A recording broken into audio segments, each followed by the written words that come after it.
High বন্ধুরা, নায়িকা থেকে আমার এই পার্সেলটা এসেছিল।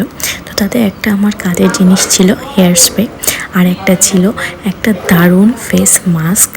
এটা ছিল রিয়েল নেচারের রাইস ফেস মাস্ক। এটা মনে হয় কোনো কোরিয়ান স্কিন প্রোডাক্ট, যেটা অ্যামেজিং ছিল।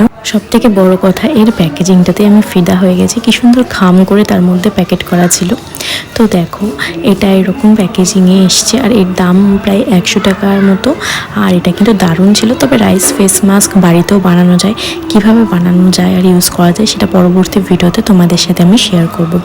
এটা দেখো, আমি আমার ফেসে অ্যাপ্লাই করেছি। গন্ধটা অসাধারণ ছিল, যেটা আমাদের আর কি সবার আগে স্মেলটা আমরা নিয়ে নিই। তো যাই হোক, এটা ফেসে দিয়ে প্রায় 15 থেকে 20 মিনিটের জন্য এইভাবেই ছেড়ে দিতে হবে। তারপর এটা রিমুভ করে স্কিনে এক্সট্রা যে প্রোডাক্টটা লেগে থাকবে সেটা একটু মাসাজ করে নিতে হবে। স্কিনটা কিন্তু দারুণ গ্লো করছিল, তোমরা দেখতেই পারছো এটা রিমুভ করার পর স্কিনটা কতটা গ্লো করছে। এটা কিন্তু দুবার মতো ব্যবহার করা যাবে। Till the next video, by.